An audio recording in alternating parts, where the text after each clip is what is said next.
ಸರ್ಕಾರದ ಗಮನ ಸೆಳೆಯುತ್ತೆ. ಹೌದು ಸರ್, ಖಂಡಿತ ಸರ್. ಇವಾಗ ಮೊನ್ನೆ ಅಂಥ ಒಂದು ಹೋರಾಟ ಆದಮೇಲೆ ಕೂಡ ಸರ್ಕಾರದ ಕಡೆಯಿಂದ ಯಾವುದೇ ಒಂದು ಸ್ಪಷ್ಟವಾದಂಥ ಪ್ರತಿಕ್ರಿಯೆ ಬಂದಿಲ್ಲ ನೇಮಕಾತಿಗಳಿಗೆ ಸುತ್ತುವರೆದಂತೆ. ಹಾಗಾಗಿ ಉದ್ಯೋಗಾಕಾಂಕ್ಷಿಗಳಲ್ಲಿ ಕೂಡ ಒಂದು ತೀವ್ರವಾದಂಥ ಒಂದು ಆಕ್ರೋಶ ಇದೆ. ಇದೇ ಡಿಸೆಂಬರ್ 10ನೇ ತಾರೀಕಿಗೆ ಧಾರವಾಡದ ಶ್ರೀನಗರ ಸರ್ಕಲ್ನಲ್ಲಿ ಒಂದು ಬೃಹತ್ ಪ್ರತಿಭಟನಾ ಧರಣಿಯನ್ನು, ಒಂದು ದಿನದ ಧರಣಿಯನ್ನು ನಾವೀಗ ಹಮ್ಮಿಕೊಳ್ತಾ ಇದ್ದೀವಿ. ಮತ್ತು ಆ ಮೂಲಕ ಸರ್ಕಾರಕ್ಕೆ ಒಂದು ಎಚ್ಚರಿಕೆಯನ್ನು ಕೊಡ್ತಾ ಇದ್ದೀವಿ. ಏನಂತಂದರೆ, ಈ ಒಂದು ಚಳಿಗಾಲದ ಅಧಿವೇಶನದಲ್ಲಿ ಅಥವಾ ಅದಕ್ಕಿಂತ ಪೂರ್ವದಲ್ಲಿ ಒಂದು ನಿರ್ದಿಷ್ಟವಾದ ಕ್ರಮಗಳನ್ನು, ಎಲ್ಲ ಹುದ್ದೆಗಳನ್ನು ಭರ್ತಿ ಮಾಡ್ಕೊಳ್ಳಿಕ್ಕೆ ಸರ್ಕಾರಗಳು ತಗೊಳ್ಳಿಲ್ಲ ಅಂತಂದರೆ ಈ ಹೋರಾಟ ಇನ್ನಷ್ಟು ತೀವ್ರ ಥರದಲ್ಲಿ ಮುಂದುವರಿತದೆ, ನಮ್ಮ ಬೇಡಿಕೆಗಳು ಈಡೇರೋ ತನಕ ಕೂಡ. ಈಗ ಇದಕ್ಕೆ ಪ್ರತಿಭಟನೆಗೆ ಮತ್ತು ಪರವಾನಗಿ ಕೇಳಿದಿರಾ ಅಥವಾ ಏನು? ಪರ್ಮಿಷನ್ ಕೇಳ್ತೀವಿ ಸರ್. ಪರ್ಮಿಷನ್ ಲೆಟ್ರ್ ಕೊಟ್ಬಿಟ್ಟು ನಾವು ಪರ್ಮಿಷನ್ ಕೇಳೇ ನಾವು ಈ ಒಂದು ಪ್ರತಿಭಟನೆಯನ್ನು ಮಾಡ್ತೀವಿ ಸರ್. ಅಲ್ಲ, ಈ ಪರ್ಮಿಷನ್ ಕೇಳಿದ್ರೆ ಅವಕಾಶ ಕೊಟ್ಟಿರಲಿಲ್ಲ. ಹಾಂ ಸರ್.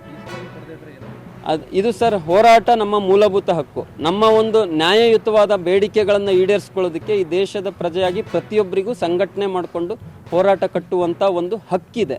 ಆ ಹಕ್ಕನ್ನು ನಾವು ಶಾಂತಿಯುತವಾಗಿ ಅದನ್ನ ವ್ಯಕ್ತಪಡಿಸ್ತೀವಿ ಸರ್, ಒಂದು ಹೋರಾಟದ ಮೂಲಕ.